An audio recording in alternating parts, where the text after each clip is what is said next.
Olá, amigos e amigas do canal do Boi. Estamos começando uma nova etapa de comunicação aqui no SBA.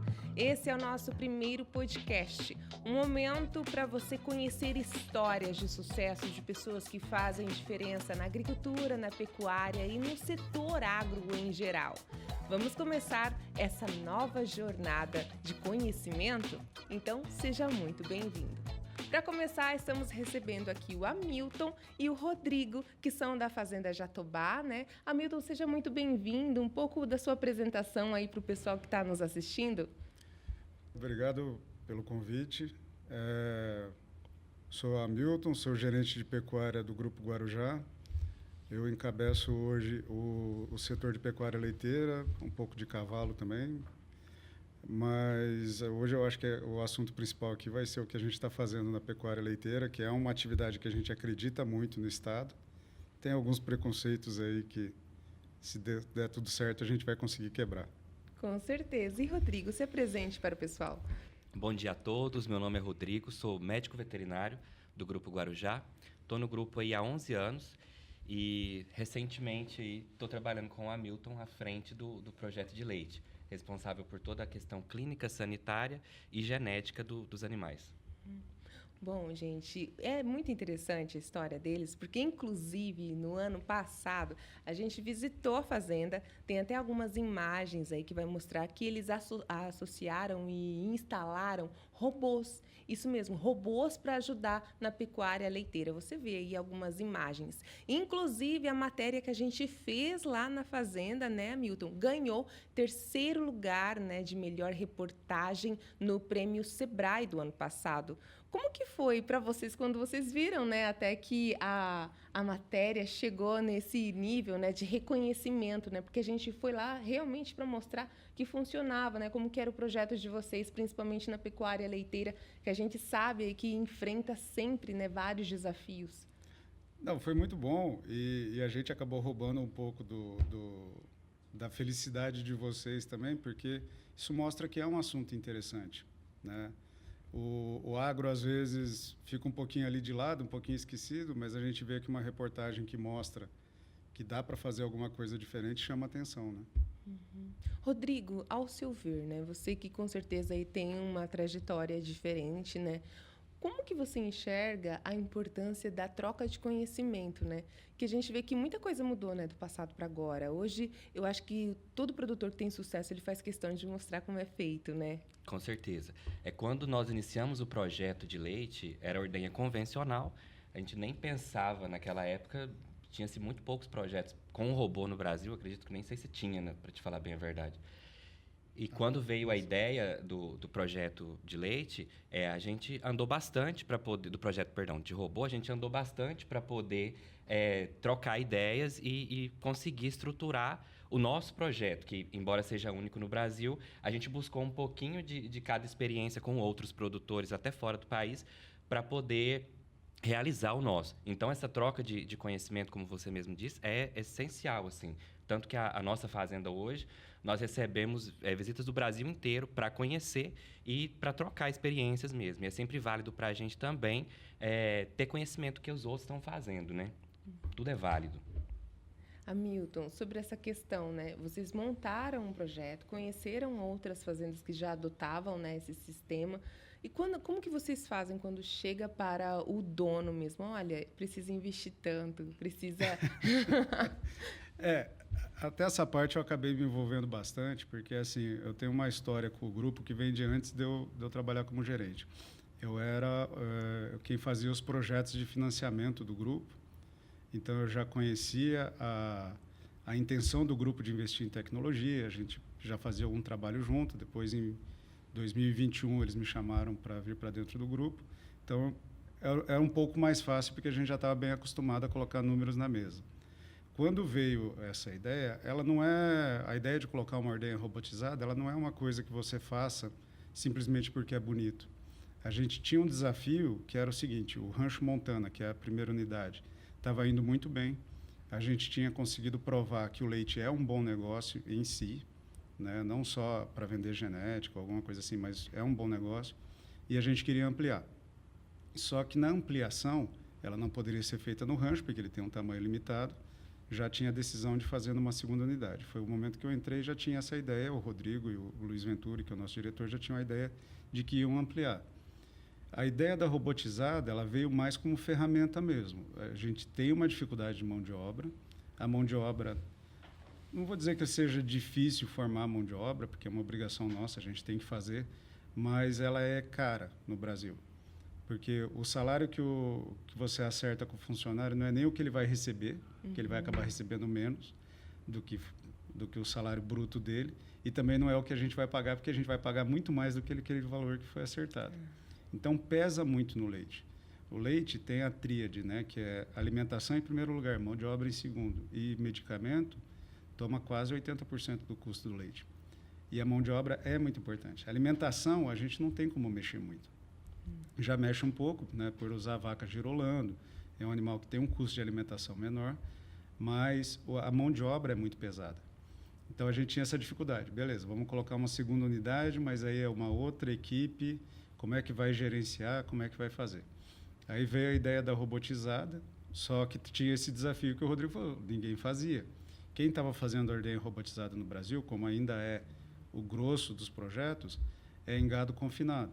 E é lá mais para o sul, né? O Rio Grande do Sul já deve estar hoje com 100 robôs instalados, de várias marcas, mas ainda é uma coisa muito assim, gado holandês em confinamento e ordenha robotizada. E também projetos menores, muito mais voltados para aquelas famílias que queriam uma ferramenta para continuar na atividade. A gente estava querendo colocar gado girolando a pasto na ordenha robotizada. E aí veio o desafio. Desafio. Principalmente porque são animais mais robustos, né?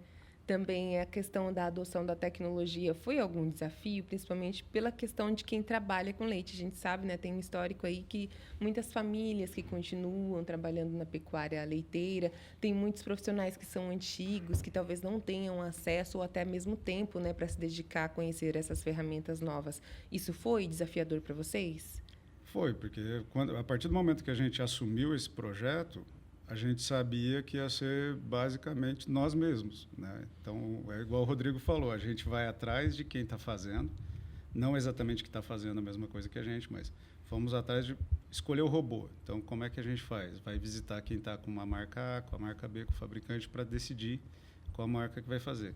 Ah, tem um pessoal manejando pasto lá na Embrapa, vamos visitar eles e vamos ver como é que é o manejo do pasto.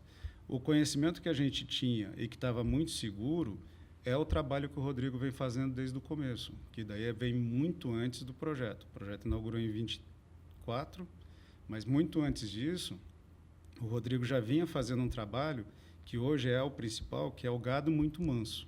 Tem que ser animais assim extremamente dóceis para entrar. E nisso o Rodrigo já vinha fazendo.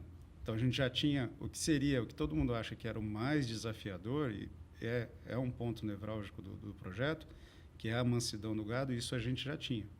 Tanto é que a gente não tem colocado animais de fora, né? A gente não compra novilhas hoje. Seria muito mais rápido sair para o mercado, comprar novilha e trazer. Mas a gente vem fazendo o nosso gado, ajustando o nosso gado para ter aquele animal que vai entrar lá no robô, vai ser ordenhado na hora certa, tudo aquilo que a gente vai... Agora é curioso falar isso, né? A questão até do manejo, da adaptação do animal num maquinário. Como que foi, né? Você que com certeza estava lá junto.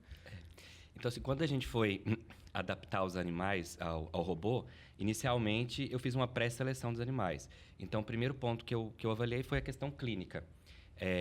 Pensando em CCS. Então, eu escolhi animais que tinham CCS mais baixa, que é a contagem de células somáticas, porque esse animal poderia ter um certo refúgio ou uma certa dificuldade ou não querer entrar no robô. Então, precisava de um animal que, se por algum motivo represasse leite, isso não seria um problema, um pré-causador de mastite, por exemplo. Então, o primeiro ponto foi a sanidade. O segundo ponto, eu escolhi animais que eram mais dominantes dentro do rebanho.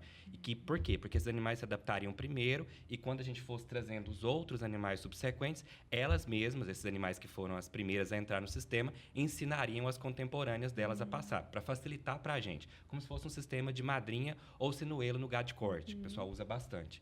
E o outro ponto foi essa questão que o Hamilton falou. Eu escolhi as vacas mais mansas que a gente tinha na outra propriedade para começar a adaptá-las no sistema novo ali, para poder ensinar a passar. O projeto de escola, vamos dizer assim, do robô foi, até certo ponto, o maior desafio, para mim, pelo menos, do sistema inteiro. Porque nós trabalhamos com a Delaval, que é a nossa empresa parceira, que é a montadora, vamos dizer assim, a dona da tecnologia dos robôs. A Delaval deu para a gente todo o suporte de treinamento. E a gente conta com uma equipe muito boa. Os meninos que trabalham com a gente, é louvável poder dizer isso aqui, mas são pessoas muito comprometidas. E eles aprenderam muito fácil a manusear o robô, a tecnologia em si. Então, o desafio maior realmente era a adaptação dos animais, porque são elas que ditam como que vai ser o sistema. Um outro ponto que a gente precisa frisar é que, além de ser ordenha robotizada, a pasto com girolando, é ordenha voluntária. Então, a gente tenta conduzir o mínimo possível o animal para poder ele ir para a ordenha. A ideia do projeto como um todo, visando o bem-estar principalmente, é que a vaca vá ordenhar quando ela sentir necessidade. Seja essa necessidade por suplementação, ou seja, consumir o concentrado que a gente fornece o robô, ou seja, por pressão do úbere para poder ejetar o leite e realizar a ordenha. O úbere fica muito cheio, incomoda a vaca, e aí ela procura a ordenha para poder satisfazer, ejetar esse leite. E, então, assim, para ensinar as vacas foi o momento, digamos assim, mais tenso de todo o projeto. Ainda é tenso, porque a gente ainda está implementando hoje no Vilhas, no sistema. Mas a gente conseguiu. É necessário ter muita paciência, porque você tem que entender que para o animal, se para a gente é tudo muito novo, para o animal que não é racional, entre aspas, assim, é muito mais complicado. Então, a gente teve que ter muita paciência. Nós tivemos que, igual eu te falei, a seleção dos animais foi extremamente importante, porque, igual eu te disse, essas primeiras vacas, as pioneiras, vamos dizer assim, são as vacas que ainda estão no sistema e que nos auxiliam ainda hoje a ensinar as outras a passar no robô, enfim. As professoras. Exatamente, as professoras. O melhor termo é esse. Agora eu tenho uma curiosidade. Acho que eu já comentei contigo, né? Desse tempo todo trabalhando, né, no jornalismo agro. E eu sempre gostei muito da pecuária leiteira, né? Porque eu fui criada em chácara, aprendi a fazer queijo. E, assim, me dói muito quando eu encontro produtores, famílias que estão vendendo as fazendas por causa do lucro do leite. Isso parece que ultrapassa anos e anos e a gente vê Sim. que cada vez mais tem gente abandonando, né, a atividade. O que vocês ouviram quando começaram a falar do projeto? Ou o que vocês têm visto, assim? Porque realmente é um super investimento que vocês fizeram, né? Fez toda a diferença. Vocês estão em outro patamar de pecuária leiteira, né? Tá atraindo bastante gente, né, que quer investir, né, quer colocar algo parecido, com certeza. Mas, assim, o que acontece na sua visão, na visão de vocês, né, que a gente está vivendo esse momento, parece que cada vez mais tem outros também desafios vindo da indústria, né? O que vocês poderiam comentar?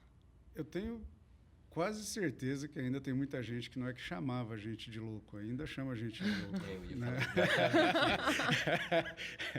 Assim, Acho que o primeiro essa ponto fama, foi esse. essa fama, o que eu escutei muito foi assim: você vai quebrar seu chefe. Escutei mais de uma vez. Ai, Inclusive, assim, como você se sentia? eu estava aqui lembrando, enquanto o Rodrigo contava a história de trazer as madrinhas. Em maio de 24, quando a gente trouxe as vacas, que a gente ia inaugurar, o robô está pronto, está tudo certo, tem a vaca ali. A gente trazia vacas que já estavam dando leite no rancho, colocava elas num caminhão, trazia para Jatobá, dá uns 40 quilômetros de distância, e ia ordenhar essas vacas. Algumas já estavam ali pré-parto, que daí iam começar desde o primeiro dia. Mas a primeira vaca que entrou era uma vaca que já estava dando leite. A gente já estava com a vaca lá, eu estava sentado ali no meio, eu lembro da sensação certinha, que eu falava: meu Deus, eu acho que eu vou quebrar meu chefe. Porque a gente, assim, até que entre a primeira vaca e o robô pega e ordenha, você não tem 100% de certeza. Igual eu falei, não foi do dia para a noite que a gente fez o projeto, era um projeto bem estudado, era um projeto bem estruturado, tinha esse trabalho, eu vou sempre bater em cima disso, esse trabalho do Rodrigo de genética, de escolher os animais, quem eram essas primeiras vacas, mas mesmo assim dava um frio na barriga. E até hoje a gente escuta muito isso, né? Que a gente conversou até quando você esteve lá na fazenda. Todo mundo fala que leite não dá dinheiro. É muito fácil falar isso. Mas eu acho que o grande problema, e depois eu quero voltar até no assunto das propriedades que fecham, eu acho que o grande problema é que a pessoa não olha custo. e acaba não olhando a eficiência. O leite, ele não é igual à soja. A soja, se você pegar hoje o melhor produtor do estado e o pior produtor do estado, a tecnologia deles é bem próxima. Os dois estão com tratores bons, os dois vão estar usando adubo, os dois têm um pacote tecnológico muito semelhante. No leite, você tem uma distância muito maior. Para dar um exemplo, se a soja fosse como o leite, a gente ia ter gente usando trator de 450 cavalos, 32 linhas, ao mesmo tempo que tivesse o pessoal plantando com matraca, cultivando com a enxada e falando que soja não dá dinheiro. Porque o leite ainda é assim. Ainda tem o pessoal do baldinho, do banquinho amarrado na cintura, que vai lá, tira 4, 5 litros de uma vaca e fala que leite não dá dinheiro. Então, eu acho que o que vai acabar acontecendo, infelizmente, é que muita gente vai sair do mercado. Eu, particularmente, eu tenho certeza que eu falo pelo Rodrigo também. Claro que a gente vê como um negócio, é o nosso trabalho, é o nosso negócio, mas eu tenho uma ideia um pouco utópica de que a gente possa ser um exemplo de que o leite bem pensado, ele é uma opção. Eu não vejo atividade melhor, por exemplo, para quem tem uma fazenda de 30 a 100 hectares, que para a soja é proibitivo, para engorda é proibitivo, para a cria muito menos. Mas, se ele vê o leite como uma opção buscando eficiência, ela é uma alternativa para esse pessoal. E a gente tem milhares de fazendas no estado, no Brasil, com essas condições. Então, temos esses dois casos. Aquele pessoal que recebeu uma fazenda não sabe o que fazer com isso, pode ser uma opção. E também, que eu acho um pouquinho mais difícil, porque o leiteiro ele tem uma característica que eu acho que é uma vantagem, mas é uma desvantagem, que todo leiteiro é teimoso, inclusive nós. Né? Então, assim, que é mostrar para esse pessoal que está no leite hoje que tem uma forma diferente de fazer. Né?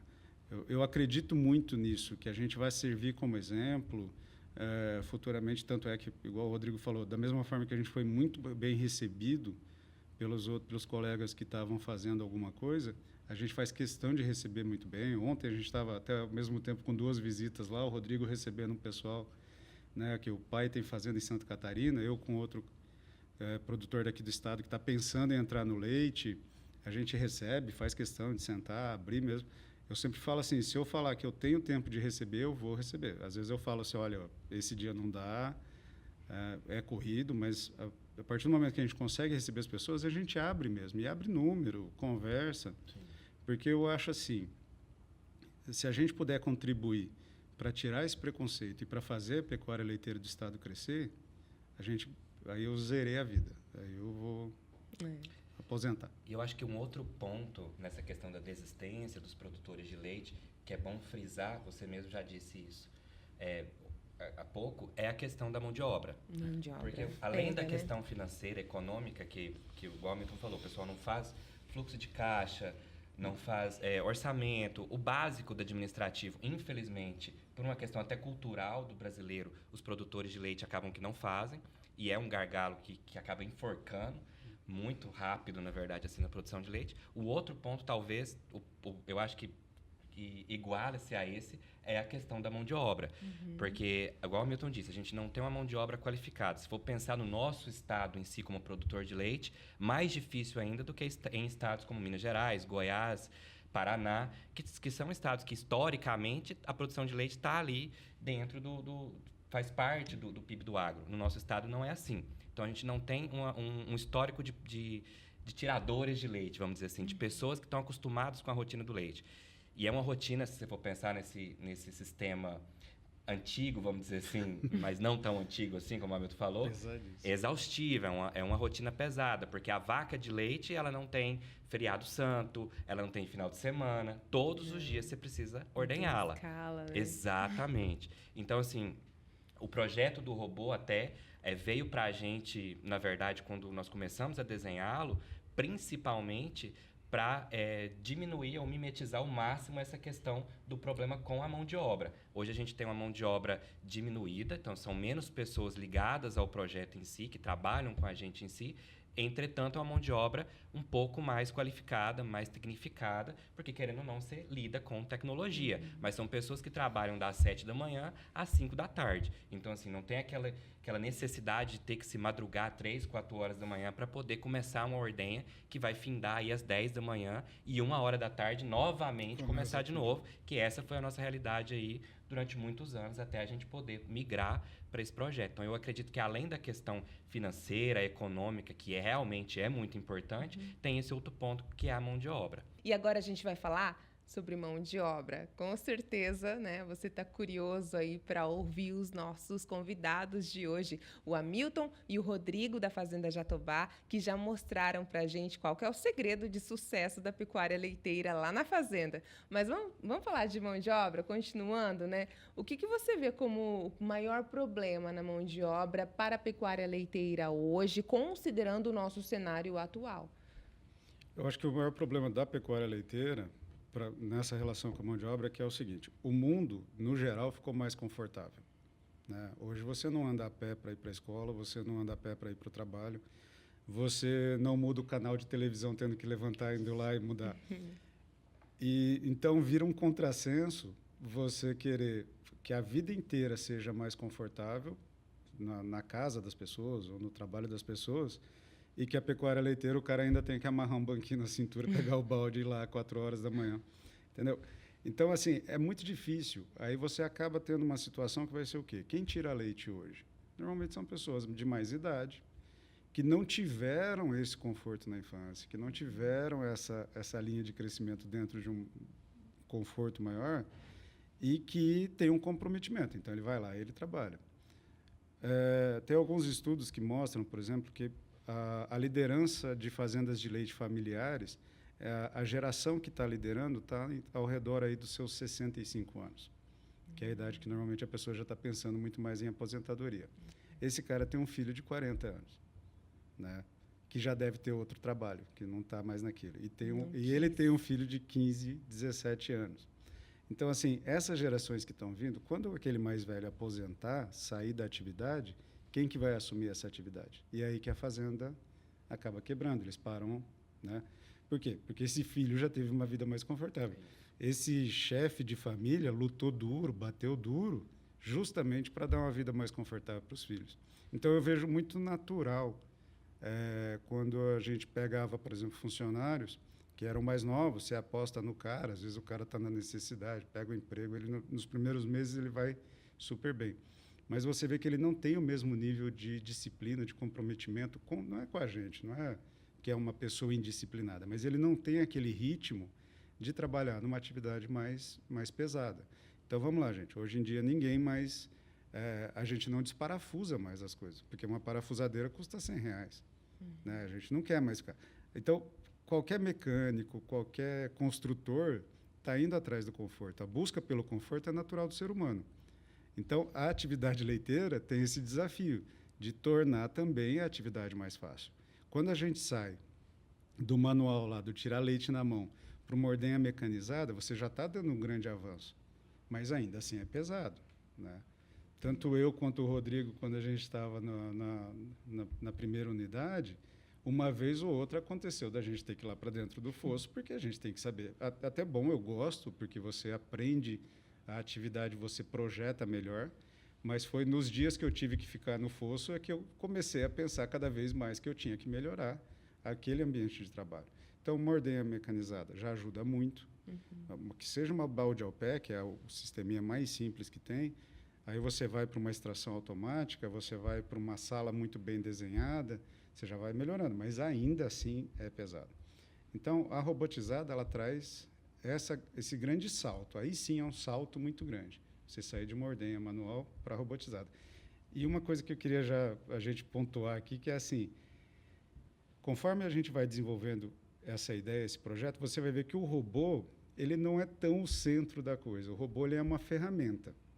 Porque o centro, na verdade, desse sistema é o gerenciamento que ele traz e a ordenha voluntária. É você dar para a vaca o poder de decidir a hora que ela vai. Isso traz um conforto para o animal, né? Pega qualquer atividade sua. Você pode fazer algo que você não tem problema nenhum em fazer, o nosso trabalho, ou cozinhar, ou fazer qualquer coisa. Se a pessoa chega e fala, não, eu quero que você levante agora do sofá, vai lá e faz, você vai falar assim, pô, mas agora eu queria ficar no sofá. A vaca é um pouco assim também. É. Então, não é que ela tenha um grande problema. Uma ordenha muito bem planejada, convencional, é super confortável, ninguém grita, ninguém agride a vaca, ela vai num corredor super bom, tudo. Mas, às vezes, não é o que ela quer fazer na hora. Então, a gente começa a colocar no centro a voluntariedade muito mais do que o robô. O robô é uma ferramenta para você poder ordenhar essa vaca 2 horas da manhã, se ela quiser. E pensando ainda no que o Hamilton mesmo falou sobre essa questão da sucessão familiar, quando você esteve na fazenda, você percebeu que a maioria dos nossos integrantes da equipe assim tem faixa etária de 25 anos para menos. Jovens, assim. né? Exatamente. E esse é um problema muito grande que a gente tem observado no mercado como um todo, além do leite, que é como que você vai fazer para poder linkar esses jovens, essas pessoas que estão entrando agora no mercado de trabalho, dentro da atividade. Se a gente for pensar no agro, então é mais difícil ainda. Como que você vai fidelizar, fazer com que ele se sinta engajado a trabalhar? Porque hoje o que se fala é isso, né? Se você não engajar a pessoa, se ele não se sentir engajado ou motivado ele troca de emprego. E aí no leite, isso é mais difícil ainda se você for pensar no sistema antigo. Como que você vai fazer um jovem que está acostumado com Instagram, com a Alexa desligar a luz, a ir trabalhar e tirar o leite, né? Assim, todos os dias. E aí, talvez, né, pensando assim no nosso sistema, primeiramente, o robô seja talvez esse link. Sim. Porque o que acontece? Por exemplo, a gente tem que fazer algum tratamento em algum animal. Os meninos executam a maioria dos tratamentos. Eu passo o protocolo e eles fazem o que precisa ser feito.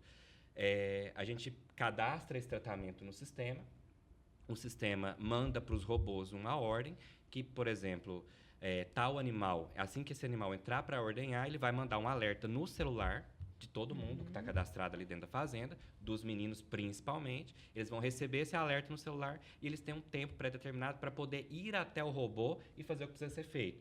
Então, assim, você não precisa estar em cima 24 horas por dia. E eles estão trabalhando com a ferramenta, com o celular que está na palma da mão, que é uma coisa que eles adoram, assim, todo mundo gosta. Igual eu te falei, que é uma forma de entreter, porque o celular tem Instagram, tem os aplicativos de vídeo, enfim, que é um entretenimento que tem.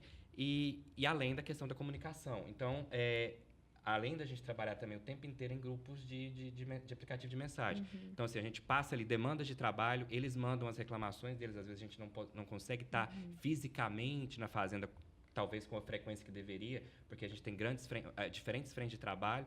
Então, a gente se comunica muito pelo WhatsApp, por exemplo.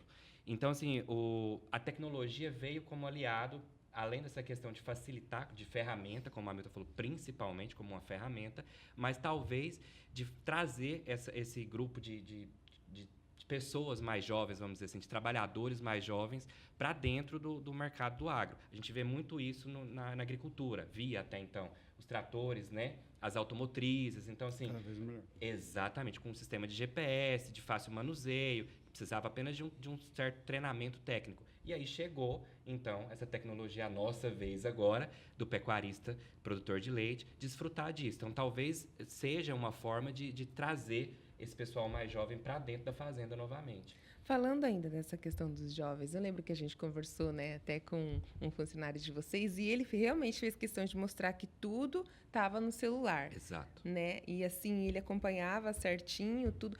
Mas como é que foi a inclusão dos jovens, né? Porque eles provavelmente não nasceram ali, né? Eles vieram de outra região, como que foi? Não, eles são ali do estado, já eram conhecidos nossos. Eu e o Rodrigo, a gente fala que vai até colocar um lema na parede que a gente brinca. A gente fala que não contrata leiteiro.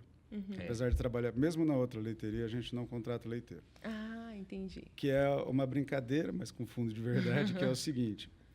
Desde a primeira leiteria, apesar dela ser uma leiteria que dá para chamar de convencional, a gente já queria fazer alguma coisa diferente, né? Então, você vem, por exemplo, o pessoal do Girolando, que estava mais acostumado com o gado cruzado, às vezes chegava lá e me perguntava assim, mas como é que vocês tiram leite sem o bezerro ao pé? Mas isso é um treinamento. Como é que vocês tiram leite sem aplicação de ocitocina, que é um hormônio que ajuda a vaca a liberar o leite? É treinamento. Então, Desde o começo, a gente já estava fazendo uma coisa nova. Já era um sistema, já era um projeto inovador em vários aspectos. Então, trazer uma pessoa que tem uma experiência leiteira, mas que não é aquela que a gente quer, dava muito mais trabalho você tirar aquelas grandes verdades da cabeça deles, vícios, exato. e treinar de novo. Então, eu sempre falo, né? Lá a gente tinha trabalhador de frigorífico de frango, tinha costureira, tinha funcionário de supermercado, frentista, caminhoneiro, e a gente foi ensinando a ser leiteiro. Com os meninos, né, que a gente tem hoje lá, os 2 principais que estão lá, mesmo o Carlos que veio depois, a Cris, a gente já tinha essa experiência, já sabia que a gente, obviamente, não ia achar ninguém que já tinha trabalhado com ordem robotizada, porque não existe.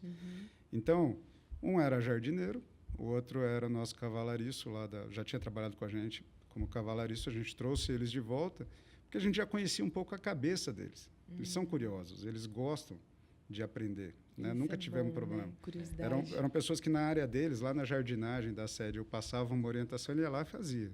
E queria entender por que estava fazendo. O resto, a questão do celular é muito interessante, porque tem fazenda que está nessa briga. Eu vou proibir celular. E, para nós, o celular é ferramenta. Exato. Né? O aplicativo que ele está lá no pasto, ele tira uma foto da vaca que ele achou estranha, já manda, o Rodrigo pode estar aqui, ou pode estar em Goiás. Ele consegue responder, já passar um tratamento, uma coisa assim, facilita demais. Então, a gente precisa, na verdade, a briga lá ande com o seu celular. E o rádio, que o rádio ajuda onde o celular não pega. Porque a gente precisa da comunicação muito rápida. E aí vem aquilo que a gente estava falando, que o robô acaba saindo do protagonismo e o protagonismo passa a ser o quê? Então, o gerenciamento da história. O robô é uma ferramenta dentro dessa filosofia de gerenciamento. A comunicação é mais importante que o robô.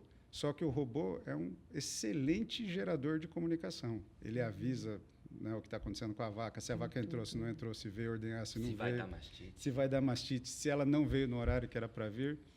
Então, assim, é o que eu falo, olhar o robô como ferramenta. Ele não é o protagonista da história. O protagonista continua sendo a mão de obra, continua sendo a comunicação. A gente tem um sistema, né, que a gente buscou lá com o professor Paulo de Piracicaba, que ele chama de sistema MDA, que nada mais é do que trazer como se fosse o sistema Toyota para dentro de produção leiteira.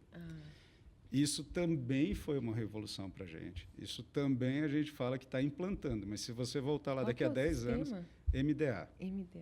MDA Leite. Se você for lá daqui a 10 anos, a gente vai falar para você que ainda está implantando o sistema, porque ele não acaba.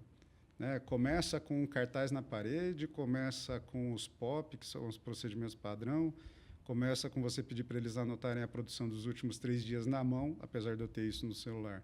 Mas eu gosto que eles anotem porque eles se incomodam com o número, eles percebem quando sobe e quando baixa. Aí eu já passei isso para um gráfico. Hoje eles desenham à mão um gráfico na parede, que eu só fiz um modelinho plastificado, eles vão escrevendo em cima, porque você começa a ter crítica.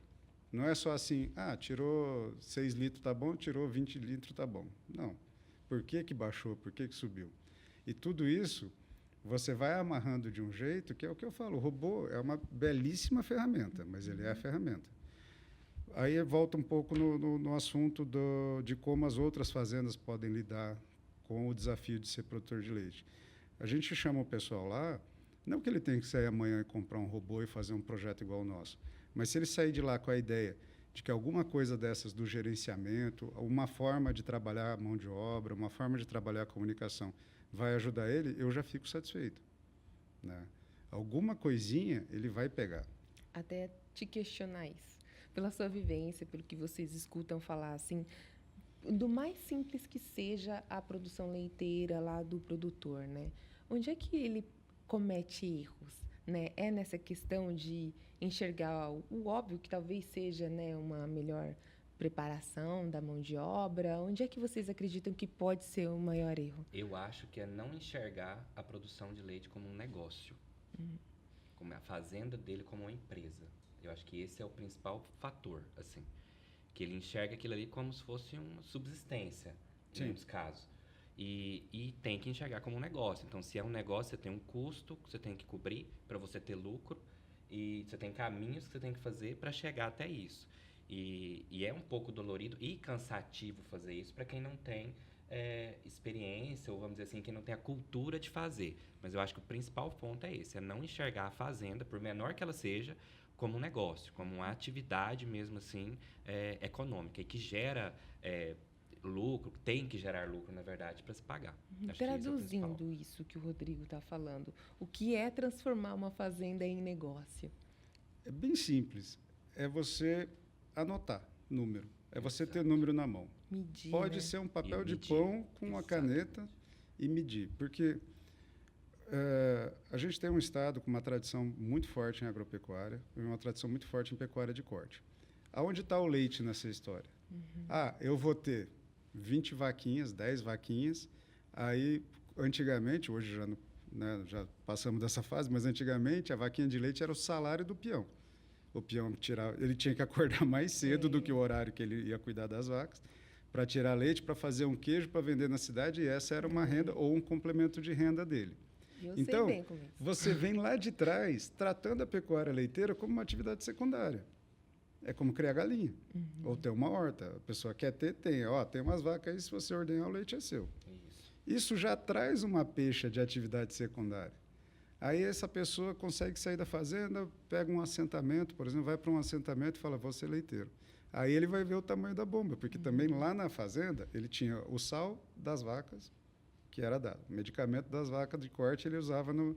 Quando ele começa a ter que aplicar e comprar o próprio insumo, aí ele começa a ver que a coisa é feia. Mas se ele tiver um caderno, ele anotar os custos, ele vai descobrir quem é que está roubando ele. Que quem está roubando com ele é a vaca ruim dele.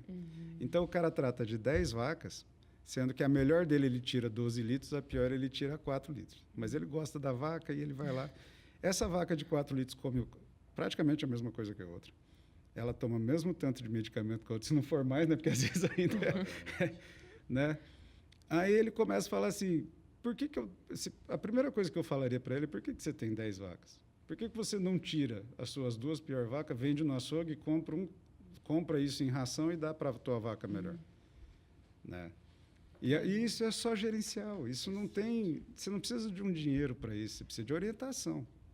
Só que ele vem naquele embalo, vem fazendo como o pai dele fazia, vem fazendo como a avó fazia, ele vem numa inércia tão grande, com tantas outras preocupações, que ele não tem tempo de sentar e olhar, como o Rodrigo disse, como negócio. E é simples, gente. Você...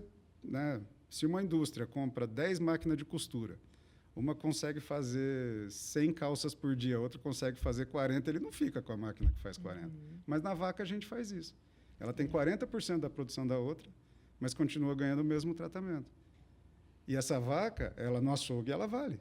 Né? Ou vender para outro, mas não venda para outro porque o outro vai se enganar também. Mas vende ela no açougue, compra ração, compra medicamento, melhora o seu cobertinho, melhora o que ela vai comer. Né? Leite é comida e água. Que entrar na vaca vai sair como leite. Só que as pessoas não estão parando para pensar nisso. Aí ele pega aquele pastinho que aguentaria 5 vacas, tem 10, quer dizer, o pasto, coitado, não tem tempo de voltar. Uma cerca no meio já daria para ele fazer um manejo melhor. Muito melhor. Né? Então, se ele passar a anotar e passar a descobrir aonde estão os vazamentos no balde dele, né? Quais são os maiores furos do balde, que você tem que começar pelo maior, ele vai passar a gerenciar. Gente, não precisa ter um computador, não precisa ter um gerente, não precisa ter nada.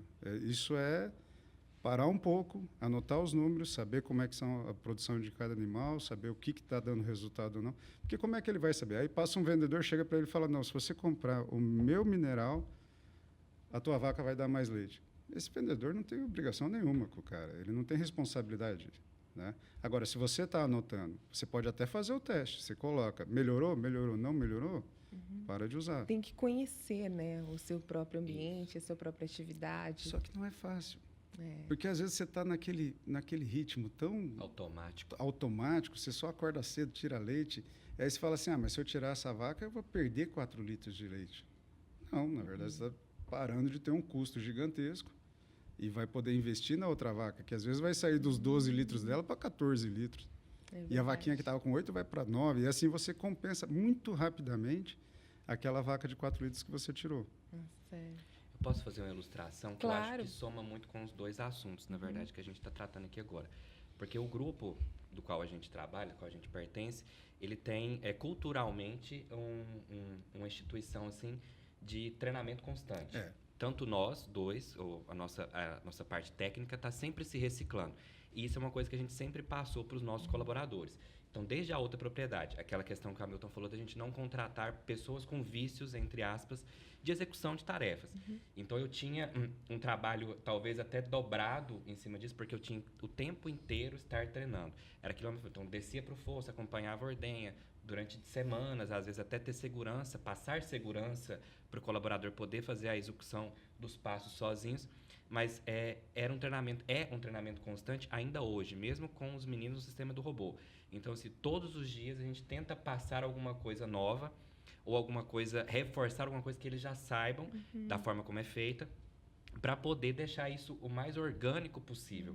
E talvez também seja um ponto para poder linkar com essa questão da administração da propriedade, porque às vezes precisa se dar essa reciclada, igual o Milton falou, que é sair um pouco do automático e começar a pensar um pouco fora da caixinha, vamos dizer assim. Igual, não precisa-se de um computador. É realmente o que ele falou. É pegar a notinha da agropecuária, anotar ou colocar numa caixa de sapato e fazer mensal um fechamento de caixa, por exemplo, para poder confrontar, né, o que foi recebido do laticínio com o que foi gasto para se produzir o leite e tentar realmente usar, porque a gente usa no nosso sistema essas ferramentas, talvez secar uma vaca, descartar uma vaca, antecipar a secagem de uma vaca para poder diminuir o custo dela, porque por vários motivos ela pode estar dando um pouco menos de leite do que você esperava que ela estivesse dando, e isso reduz custo. Então, assim, são ferramentas assim, dinâmicas que você pode utilizar para poder estar realizando, né, um fluxo de caixa positivo. Seria, então, o conhecimento um dos maiores insumos que uma propriedade de leite pode você falou ter, né? certinho. Esse é o ponto, assim. Eu acho que a gente pode até abranger isso além da propriedade de leite. O conhecimento é a maior riqueza mesmo, assim, que você pode ter. E é a forma mais cabal, assim, de você realmente entender que você possui o conhecimento é quando você consegue passar ele adiante. Quando você consegue fazer com que outras pessoas obtenham aquele conhecimento que você tem. E hoje está mais fácil, né? Eu ia falar, eu estou aqui pensando, né? Hoje, por exemplo, quando eu sou, eu acredito, o mais velho da mesa aqui. Quando eu tinha que ir atrás de uma pesquisa, eu tinha que ir numa biblioteca, abrir um fichário, achar a fichinha do assunto que eu queria, que ia dizer qual prateleira estava o livro, para abrir o livro, e às vezes o livro estava em inglês, meu inglês era até hoje é mais ou menos, mas era uma porcaria. Hoje em dia, qualquer um que quiser buscar a última novidade da Universidade do Canadá, que a gente estava num simpósio na semana passada, a gente estava vendo. Se um menino desses tiver curiosidade, ele entra lá, ele baixa, ele joga num chat GPT da vida, traduz para ele em português. Se quiser, resume. Se quiser, simplifica. A gente nunca teve isso. Então, o conhecimento hoje também não é muito uma desculpa, né? Eu não tive a oportunidade de estudar. Mas, se ele tiver tempo, curiosidade, ele vai atrás, ele vai conseguir muita coisa. E aí tem as visitas, ele pode visitar, ele vai conversar com outro. Aqui no estado, voltando um pouquinho na questão de tradição, antes, né, eu tenho um histórico como consultoria em pastagem aqui no estado, eu entendo um pouquinho a cabeça do produtor. A gente foca demais da cerca para dentro. A gente dificilmente vai visitar um vizinho e a gente costumava brincar quando vai para criticar, para ver o que o outro está fazendo de errado, para poder falar, na minha é melhor. Permite, né? E a rotina não permite, não é tão fácil.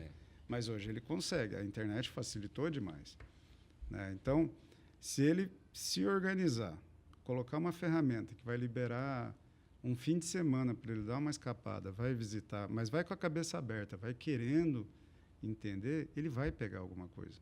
E qualquer gole de conhecimento que entrar no sistema vai melhorar. Melhora muito. Né? Pensando no conhecimento como insumo, talvez seja o insumo com um efeito fermentativo maior. Você não precisa ir lá e buscar tudo de uma vez, porque qualquer modificação pequena que você faz, e o leite é maravilhoso nisso. Para mim, a gente é suspeito, porque eu sou apaixonado por leite. Entrei na faculdade falando que leite não dava dinheiro, saí de lá apaixonado por leite. Porque o leite, ele te mostra muito rápido as coisas. A gente costuma dizer o seguinte, se você gritar com uma vaca de manhã e ela não gostar, ela te mostra na ordenha da tarde. Olha só, no gado de corte, né? vai levar mais tempo. No gado de cria, leva mais tempo. O leite é um laboratório vivo, né? E isso traz uma complexidade tão legal que, se você for em 1000 propriedades, você vai ver 1000 projetos diferentes. Cada um com o seu pessoal, com o solo, o clima, como é que ele lida com isso. Os grandes erros, às vezes, acontecem. Eu acho que vai ser um pouquinho mais polêmico. Mas a gente teve toda essa linha de pessoas que se frustraram no leite porque não tinha escala, não tinha administração, e a gente teve alguns projetos. O seu Chico já não está mais aqui, mas projetos, por exemplo, como a Cepaco. Né? Vamos pegar, eu conheci um pouco a Cepaco porque eu trabalhei muito tempo, sou muito amigo do que era o gerente lá, que era trazer um sistema totalmente subtropical, de vacas muito produtivas, num sistema assim que era de cinema aqui no estado. Então, eram vacas importadas de um sistema importado para tirar leite de alta qualidade, funcionou durante um tempo, mas aonde que é o erro? A pessoa tentar copiar um projeto que não é dali. Não ter a crítica de ver se aquele projeto era adaptado à sua situação. Né? Nossa, a gente foi atrás. É muito comum. É muito comum. Muito comum. Acontece. Né? É como se você quisesse visitar o Texas e falasse, vou trazer, ou pior, mais para o norte, em Montana, e trazer um sistema de lá, o gado de lá, para o calor de 40 graus do Mato Grosso do Sul. Vai frustrar. Se não frustrar, vai gerar um custo tão absurdo de você ficar modificando o ambiente que você pensa assim, tá, mas o que eu quero? Eu quero ganhar dinheiro, olhar como negócio, como o Rodrigo chamou a atenção, Sim. ou eu quero mostrar para os amigos que eu estou tirando 45 litros de uma vaca holandesa em Campo Grande. Você consegue fazer isso? Consegue. Coloca ela no ar-condicionado, aqui o do estúdio está bom. Você coloca ela aqui, dá comidinha na boca dela, ela dá. Isso vai pagar a conta? Isso é um negócio? E aí você cai num problema muito grande. Então, as pessoas falam assim, vocês são apaixonados pelo Girolando? Eu sou. A Girolando é uma vaca que, num calor de 38 graus, vai lá, busca a comida dela e volta aqui e dá leite. Olha. Eu não preciso deixar ela num aquário fechado, né? Então, você não vai gostar dessa vaca? Ela está fazendo a maior parte do trabalho. E é um animal que, bem trabalhado, é manso, está tudo certinho ali para ela. Mas ela é adaptada ao ambiente. Você brigar com o ambiente, aí começa a complicar. Por isso que tem que conhecer bem, né, o seu ambiente, absorver o máximo de conhecimento, né, principalmente como vocês, por exemplo, estão dando aí uma verdadeira aula de pecuária leiteira. Agora eu quero perguntar para vocês o que vocês pensam a respeito daquela ideia das coisas, dos produtos sabor leite, né, que a gente vê por aí. Pode falar. Gasolina na Não, eu tenho uma opinião assim, bem simples e talvez não tão casada com dos outros produtores de leite. E vai passar. Isso aí vai passar. Será? E por que vai passar? A única vantagem que esse produto tem é em cima de preconceito e preço. Ele é um pouco mais barato de produzir. Né? Você pega fazer um fazer um sucedâneo de aveia, de soja, do que for, ele é mais barato do que produzir leite. Mas as pessoas também estão muito em cima do preconceito. Vem de origem animal, né? Como se origem animal fosse pior. E hoje, de novo, volto na ideia da informação correndo muito rápida, você já tem toda uma equipe de nutricionistas, de médicos, provando que não. É igual a história do ovo. Né? O ovo, nos anos 90, você comia um ovo, perdia um dia de vida. Hoje o ovo virou superalimento. Porque vão saindo pesquisas, e principalmente não é tanto pesquisa, tinha. A pesquisa que condenou o ovo nos anos 50, eu acho, 60, ela era absurda, ela era totalmente errada. Só que você não tinha a informação que fazia o contraponto dela. Com esses sucedâneos, para mim que vai acontecer a mesma coisa, você tem cada vez mais a informação de que ele não tem vantagem nenhuma e, pelo contrário, ele tem muitas desvantagens. O perfil de aminoácido de um sucedâneo não é o mesmo perfil de aminoácido do leite. Então, se eu tenho um alimento muito mais completo, aonde vai estar e que a gente está lutando para chegar num preço justo, eu não quero que o preço do leite aumente, eu quero que o meu custo abaixe. Né? O preço do leite ele tem que ser razoável para ser comprado. A gente tem uma população no Brasil que não tem um poder aquisitivo grande, que não tem condições de comprar um produto muito caro. Se o preço subir demais, a gente não vai ter consumo. Então, por isso que a minha briga é muito em cima de custo. O leite a R$ 4, R$ 5 só é bom para produtor ruim. O produtor bom que tem o custo bem controlado, obviamente vai estar ganhando muito mais, mas ele sobrevive com um preço mais baixo. E aí a população não vai ter acesso. O que a gente quer? Que só vire queijo fino para 1% da população? Ou você quer vender queijo para todo mundo, quer vender iogurte para todo mundo, quer ver criança bem alimentada desde os primeiros anos? Então, fica esse questionamento. Então, a gente volta na questão do preconceito. Eu acho que isso vai cair muito rápido. Né?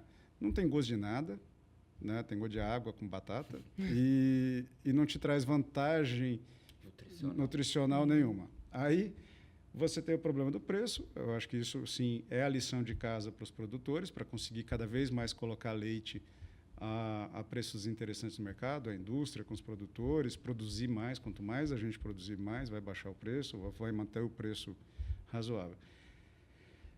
Todo mundo viu, há uns anos atrás, a tal do Incredible Meat, o Incredible Beef. Cadê ele? Né? A gente passava, de repente, estava no supermercado em promoção porque ninguém comprava aquela porcaria. Não tem gosto de nada, tem gosto de ração de cachorro.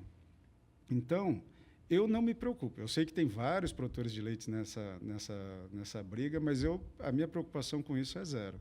Minha preocupação está muito mais em baixar o custo nosso para continuar o negócio sendo saudável. Falando até nessa questão, né, a gente sabe que tem muitas entidades que buscam, né, mostrar a importância do leite mesmo na alimentação, e recentemente teve aquela inversão, né, da pirâmide alimentar, mostrando para consumir mais proteína, tirando toda aquela coisa industrial que tinha na alimentação, né? Vocês acreditam que possa ser um momento bom também para o leite? Porque a gente sabe que a carne agora está sendo, né, valorizada, bem vista, principalmente para quem usa Monjaro, que já é uma tendência aí, né? Não dá para deixar de falar, né? E pegando esse gancho, para quem usa Monjaro, tem o whey protein, Exato. que é advindo do leite. Então, assim, eu acho que talvez, somando os assuntos, seja o momento para divulgação do produto advindo da indústria pecuária, vamos dizer assim. Porque é a hora da gente poder aproveitar, que já que estão vindo com esse sabor leite, sabor queijo, vamos dizer assim, e mostrar de verdade, bater em cima da divulgação, do marketing, como que é a produção e o produto verdadeiro daquilo ali, né? Eu acho que talvez esse seja o momento. Aproveitar tanto esse gancho, igual você falou, da mudança no perfil do consumidor, que está buscando alguma coisa mais saudável, seja por fins estéticos, por fins de saúde, longevidade, e aproveitar esse gancho e divulgar e difundir, na verdade, talvez com ferramentas como o podcast, por exemplo, que é acessível a qualquer um hoje em dia, para trazer divulgação de como que é produzido aquilo ali. Porque muitas vezes vem do preconceito, como a Hamilton disse. A gente acredita que a galinha tá restrita a um ambiente inóspito, ou a vaca, a gente está sugando a saúde da vaca para poder produzir o leite, que tira do bezerro. Então, assim, está na hora da gente realmente levar isso para os grandes polos, né, para as grandes cidades, e mostrar para essas pessoas que não têm o contato que a gente teve, né, com a produção rural como um todo, como que realmente é feito. Que o pessoal demonizou-se muito, né, o produtor rural todos esses anos. E eu acho que agora é a hora da gente pegar e lançar a mão dessas ferramentas de divulgação, vamos dizer assim, e usar isso a nosso favor, na verdade. Eu estou desde dezembro conversando com o pessoal, com o Rodrigo Paniagua, acho que até é uma pessoa interessante para te apresentar depois, que ele está encabeçando aqui no estado o De Olho no Material Escolar, que é uma ação de pais para tirar um pouco desse... Porque o preconceito começa também, às vezes, no livro de escola da sua filha de 8 anos. Assim. E esse pessoal faz um trabalho muito interessante, e eles vão visitar a gente agora, que é o que eu brinco com ele. Eu fui criado em fazenda, o Rodrigo foi criado em fazenda, o Rodrigo foi criado em fazenda, o filho dele não é.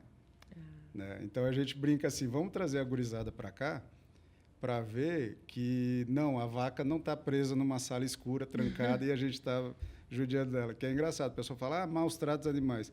Esse cidadão aqui acorda 7 dias por semana, 4 horas da manhã, para dar o melhor bem-estar para esses animais. A gente está lá, eu mexo na parte de estrutura, de pasto, de sombra. E aí vem alguém e fala assim, tadinha, estão judiando da vaca. Então, mas aí vem, de novo, lição de casa para o produtor. Quantos produtores hoje estão levando os próprios filhos para a fazenda, né, para mostrar que o frango não nasceu na geladeira do supermercado? Né? Então, tem todo esse lado. Por isso que eu falo, a questão do sucedâneo vai morrer. Vai morrer como outros projetos desses morreram. Faz lembrar aquela pesquisa, né, que realmente era pesquisa, não era fake, que muitas crianças americanas achavam que o leite vinha de caixinha. Mas não, né? não só americana. Assim. Não, se pegar São aqui no Paulo, Brasil, assim, e é verdade, é triste, É triste. mas é verdade. Porque isso, assim, diminui um pouco, assim, até a importância do nosso trabalho acaba que diminui um pouco. Porque a gente sua tanto, elabora tanto para poder produzir 1 litro de leite, no nosso caso, e isso, às vezes, não é bem visto, até certo ponto, pela sociedade. A gente não é bem visto por isso, pela sociedade. É muito triste isso, realmente. E assim, vocês já comentaram, né, que isso é uma questão até de educação, mas existe também, assim, uma necessidade, talvez, do produtor falar um pouco mais, porque hoje, com as redes sociais, é possível, né, a gente aproximar mais esses dois mundos, né? Eu acho que já está acontecendo, né? As pessoas estão vendo, de fato, tem inúmeras formas, né, de mostrar como é produzido o leite, a carne, mas vocês acham que ainda existe esse peso de, olha, o produtor rural é assim, é diferente, é mais pesado? Existe. Se você pegar, eu brincava com o Rodrigo, né? Uma das novelas que mais fez sucesso lá nos anos 90 era O Rei do Gado, onde o pecuarista é um cara milionário que anda de jatinho e ainda namora a mulher do sem terra. Quer dizer, É verdade. você vira assim, esse tipo de coisa Criou formava um né? estereótipo. Pecuarista é todo mundo assim, pecuarista é todo mundo de tal jeito.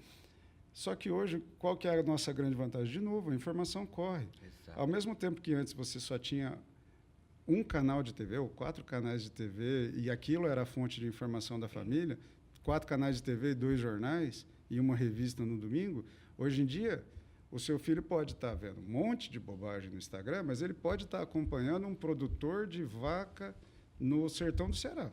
Isso. E a Que gente está fazendo vive... podcast, não o podcast, mas o perfilzinho dele no Instagram, isso. mostrando dele levando as cabras, dele levando Exatamente. Verdade. Isso Porque é a gente extremamente vive na era interessante. dos influencers, né? Mas, verdade. infelizmente, tem muito desinfluencer, tem. vamos dizer assim. Mal Pessoas influencer. exatamente, que em vez de influenciar positivamente, influenciam negativamente ou difundindo as famosas, famigeradas fake news. E às vezes até questões científicas mesmo, assim, Sim. coisas completamente infundadas, como foi a pesquisa do ovo, por exemplo, se fosse no dia de hoje, estaria a todo vapor, porque muita gente que tem um alcance muito grande, números muito altos de seguidores, assim, visualizações, sei lá, estratosféricas, assim, influenciam negativamente, seja pela ignorância, seja por patrocínio, tem que a gente não sabe. Artistas também, Principalmente. Então, assim, se você for pensar na geração nova, assim, que acaba que em Deus e segue mesmo, assim, como você falou, certos artistas, é o exemplo dessas pessoas, ou o que essas pessoas consomem, afeta diretamente o consumo de quem está assistindo. Então, assim, é uma coisa que tem que se preocupar muito, que tipo de influencers o seu filho está seguindo, ou a criança está acompanhando, para poder não influenciar para um caminho um pouco mais tenebroso. E você só consegue combater isso com informação. Exatamente. Né? Fulano... Eu tenho filhos que já passaram da adolescência, mas eles chegavam com alguma coisa, qual que é a minha obrigação? Falar assim, para de seguir esse besta? Não, você fala assim, não, ele falou isso está errado por causa disso, disso, disso. E eu te mostro. Né? Criar essa crítica, porque, gente, a quantidade de informação que a gente recebe todo dia é absurda. Todo dia. É absurda. É uma coisa assim... Não dá pra assimilar. Se você não tiver filtro, você vai engolir o que passar mais perto. Então... Tudo vem de filtro, tudo vem de informação. E, de novo, gente, puxar a orelha dos colegas. Os técnicos envolvidos na área, os produtores, têm que tirar um tempinho para passar essa informação para frente. Né? É igual eu falo. Ao mesmo tempo que antes você tinha que ter, né, o próprio canal de vocês sempre foi isso, sempre foi alguém que chegou, um veículo que chegou... Né? No tempo da parabólica você tinha... O primeiro, hein, gente? Isso é muito legal. Você chegava numa fazenda no meio do Pantanal e tinha lá uma televisão com o canal. Então, hoje ficou muito mais fácil. Então, hoje, gente, se você está na sua fazenda e você tem um tempinho, pega o seu celular, filma o que você está fazendo, coloca numa rede social. Mas deu 10 visualizações. Não importa. Porque alguém começou assim. Exato. Alguém tem que mostrar. Porque senão... vamos pegar a indústria da carne brigou muito tempo com um documentário que foi filmado talvez nos anos 70, onde disse realmente haviam... Gente, não vamos ser hipócrita. Tem fazendas que judiam dos animais? Tem. Tem fazenda que não tem comida? Tem. Tem fazendas ótimas e fazendas ruins. A grande questão é a bolha que você quer atingir e a lente que você coloca. Se eu quiser filmar só propriedades ruins, propriedades que violam o meio ambiente e tudo, eu vou lá e faço um documentário e mostro. Agora, se a gente não mostrar o lado bom... Tocar nesse ponto, porque hoje em dia, com informação, sabendo que isso é errado, existem denúncias, então a gente está sempre noticiando também, porque são crimes. Né? Assim, e hoje, quem não adota essa postura, e assim, com certeza, são pessoas que não sabem o que é, de fato, ser um produtor rural, trabalhar com as atividades, né? Eu acho que nem dá para chamar assim, né? Dominar, né? Denominar como produtor de alguma coisa, porque realmente são crimes essas coisas, são denunciados e existem penalidades graves. Então, assim, né, hoje em dia, o agro, a gente mostra que o produtor rural, inclusive, é um dos que mais protegem, né? Por quê? Porque tem questão de conservação, é legalizado, se não faz, tem multa. A gente sabe muito bem disso, né? Agora, já indo para o nosso final, se vocês pudessem fazer um manejo de tudo isso que a gente conversou, o que vocês gostariam, de fato, que o produtor, ou o estudante, ou o curioso, pudesse ficar gravado na mente deles? Pergunta difícil. Deixou a pergunta mais difícil para o final. É difícil resumir bastante, né? mas... Eu penso que a chave de tudo é o que a gente falou mesmo, é buscar conhecimento. Sem sombra de dúvida. Porque se você busca conhecimento, você não é influenciado, falando para o final aqui, de forma errada. Você vai buscar confrontar aquilo ali para saber se realmente faz sentido. E se você busca conhecimento, você sempre está atrás de melhoria. E isso é uma coisa que é constante. Então, eu acho que, assim, para mim, pelo menos, de tudo que a gente conversou, acho que o cabal, assim, o mais importante realmente é a questão de sempre estar buscando o conhecimento. Eu vou pegar uma frase do meu pai, que meu pai falava muito, que fazenda não tinha que se chamar fazenda, tinha que chamar fazendo. Fazendo. Porque você está sempre... assim, nunca acha que o teu projeto está pronto. Exato. Porque ele não acaba. Né? O pessoal chega lá e fala assim, qual que é o projeto de vocês? Hoje a gente está no 3º robô, a gente vai para 8 robôs. E quando acabar? Quando chegar nos 8? Aí eu falei, beleza, 8 robôs dá 720 vacas, aí a gente vai começar a brigar para ter as melhores 720 vacas que eu poderia ter em 8 robôs. E depois? Aí eu vou construir outro núcleo. Uhum. E sempre tenho que melhorar. Né? A gente briga, quando a vaca chegar nos 22 litros, a gente quer 23. E quando chegar nos 23, eu quero 24. E assim nós vamos. Não vai explodir, não vamos chegar no nível da holandesa, porque não é aí que a conta fecha, mas sempre tem uma forma de melhorar. Sempre tem uma forma de você ganhar tempo, ganhar dinheiro em alguma coisa. E isso vem de conhecimento. A gente vai ser repetitivo nisso, mas não tem jeito. E o conhecimento hoje está muito fácil. Tem muita bobagem, né, solta por aí, vem a questão do filtro, mas o conhecimento hoje é muito acessível. Que ótimo. Bom, gostaria então que vocês deixassem o tchau de vocês e as redes sociais, mas eu quero aproveitar e fazer um convite para vocês voltarem aqui em outro momento, tá? Foi muito bom ter vocês aqui no nosso primeiro podcast do canal do Boi. A gente que agradece, a gente conversa demais, né? Ainda mais sobre um assunto do qual a gente é apaixonado. Mas a gente agradece muito mesmo, assim. E estamos aí abertos à disposição. Se quiserem seguir o Instagram do grupo, né, principalmente, que é... @Guarujá Grupo. Exatamente. É o mais fácil. E a gente está lá linkado diretamente nesse Instagram. E a Fazenda está aberta. Quem quiser marcar uma visita para poder conhecer o projeto, trocar ideia, e com a gente aí estamos à disposição para poder agendar. Tá até bom centralizar nesse perfil, porque esse perfil ele é colaborativo, então nós sempre mandamos o material, eles preparam, fica lá, e a comunicação por lá é sempre mais fácil. Se mandar um direct lá, as meninas do marketing já direcionam para a gente, se perguntar de leite, vão mandar para mim, para o Rodrigo, assim fica bem mais fácil. E a porta está aberta para visita, é meio corrido, mas quando a gente pode separar um tempinho, a gente vai separar um tempinho, e fica o convite, inclusive para vocês voltarem lá. Obrigada. E dessa vez ganha o primeiro, a gente ganha o primeiro lugar. Vamos torcer. A gente ganha, vou que eu já me coloco Então, eu me coloco junto. Ai, vamos tentar, hein? Vamos sim. Obrigada, gente, de coração, por ter aceitado o nosso convite aqui. A gente que agradece. Com certeza.